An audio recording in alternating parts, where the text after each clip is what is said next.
আবু বকর সিদ্দিক রা। নাম ও বংশ পরিচয়। আবদুল্লাহ নাম, সিদ্দিক ও আতিক উপাধি, ডাকনাম বা কুনিয়াত আবু বকর। পিতার নাম উসমান, কুনিয়াত আবু কুহাফা। মাতার নাম সালমা এবং কুনিয়াত উম্মুল খায়ের।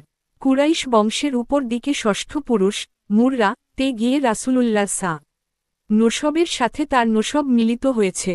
রাসূলুল্লাহর জন্মের বছরের কিছু বেশি সময় পর তিনি জন্মগ্রহণ করেন এবং অনুরূপ সময়ের ব্যবধানে তারা উভয়েই ইন্তিকাল করেন।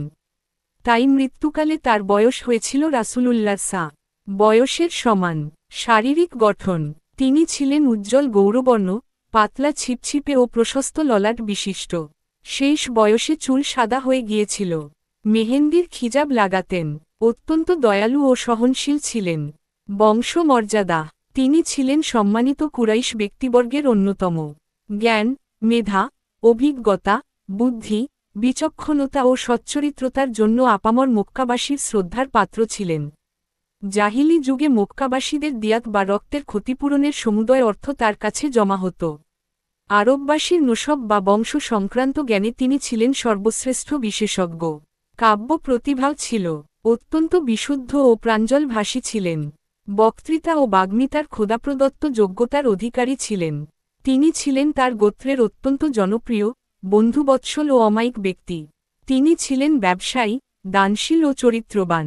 জাহিলি যুগেও কখনো শরাব পান করেননি। তার অমায়িক মেলামেশা, পাণ্ডিত্য ও ব্যবসায়িক দক্ষতার কারণে অনেকেই তার সাথে বন্ধুত্ব ও সখ্যতা স্থাপন করত। তার বাড়িতে প্রতিদিন মক্কার বিশিষ্ট ব্যক্তিদের নিয়মিত বৈঠক বসত। পিতা মাতা, হজরত আবু বকরের পিতা আবু কুহাফা কুরাইশদের মধ্যে যথেষ্ট মর্যাদাবান ব্যক্তি ছিলেন। তিনি ছিলেন বয়োবৃদ্ধ ও সচ্ছল। তার গৃহ কেবল ব্যবসা বাণিজ্যের জন্য প্রসিদ্ধ ছিল না, সামাজিক কর্মকাণ্ডেও তার মতামত অত্যন্ত শ্রদ্ধার সাথে গ্রহণ করা হতো।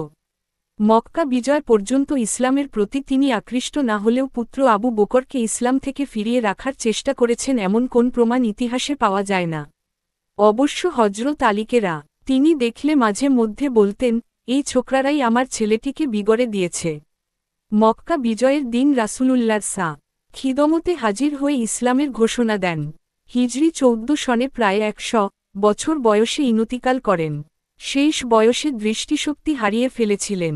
হজরত আবু বকরের মা উম্মুল খায়ের স্বামীর বহু পূর্বে মক্কায় ইসলামের প্রথম পর্যায়ে ইসলাম গ্রহণ করেছিলেন। মক্কার দারুল আরকামে ইসলাম গ্রহণকারীদের মধ্যে তিনি অন্যতম।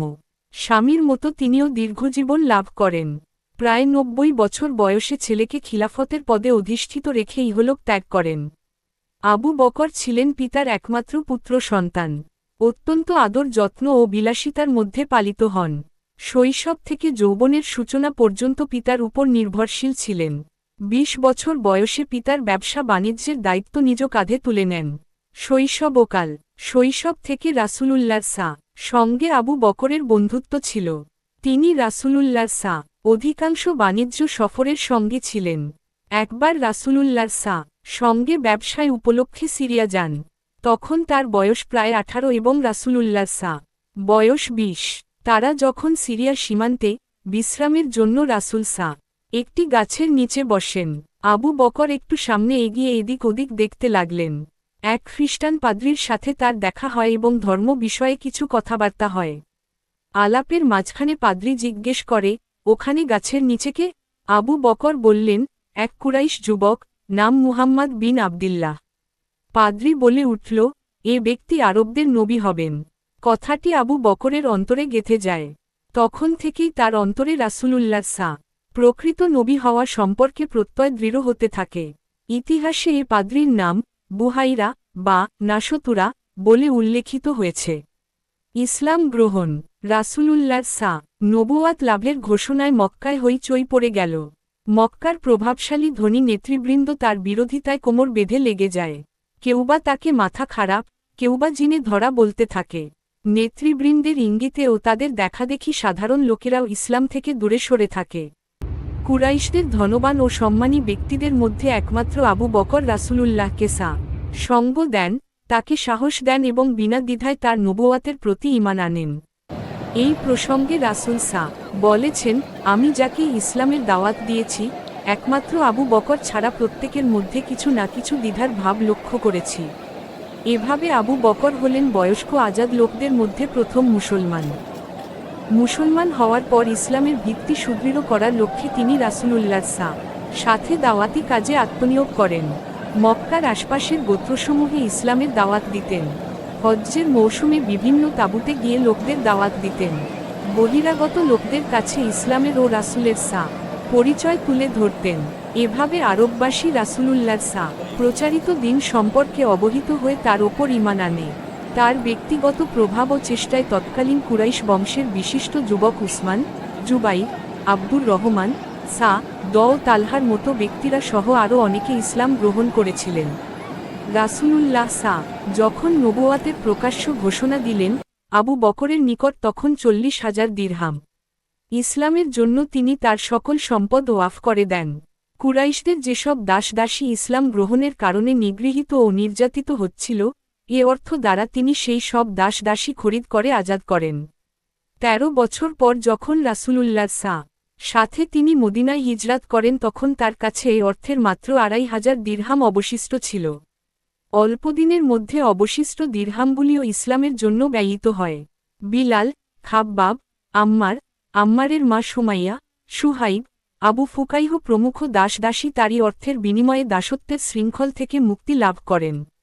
তাই পরবর্তীকালে রাসূলুল্লাহ বলেছেন, আমি প্রতিটি মানুষের ঈসান পরিশোধ করেছি, কিন্তু আবু বকরের ঈসানসমূহ এমন যে তা পরিশোধ করতে আমি অক্ষম। তার প্রতিদান আল্লাহ দেবেন। তার অর্থ আমার উপকারে যেমন এসেছে, অন্য কারো অর্থ তেমন আসেনি।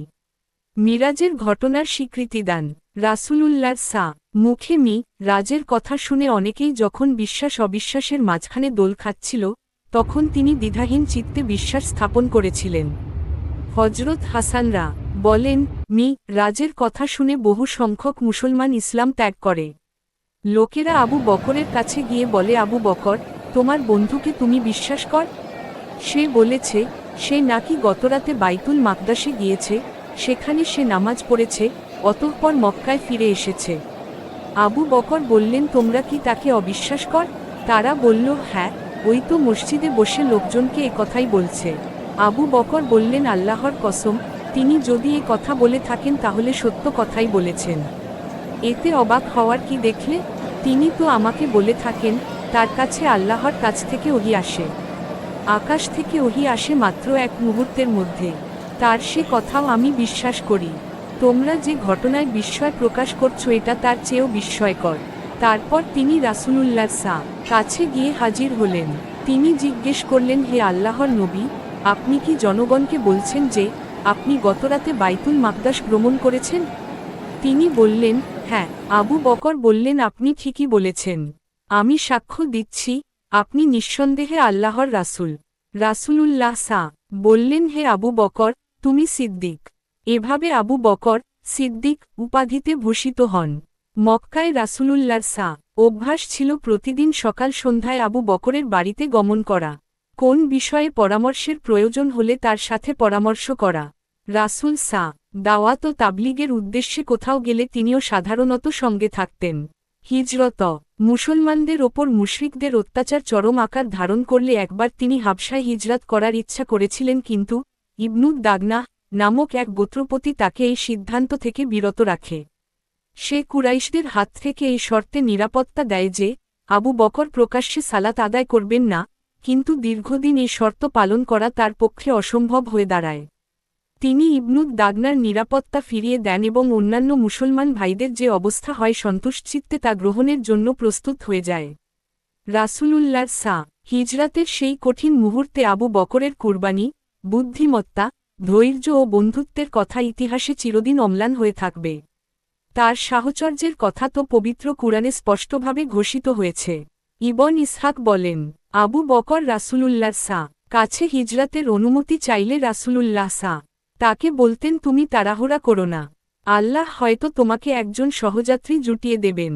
আবু বকর একথা শুনে ভাবতেন যে রাসূলুল্লাহ হয়তো নিজের কথাই বলছেন, তাই তিনি তখন থেকেই দুটো উট কিনে অত্যন্ত যত্ন সহকারে পুষতে থাকেন, এই আশায় যে হিজরাতের সময় হয়তো কাজে লাগতে পারে।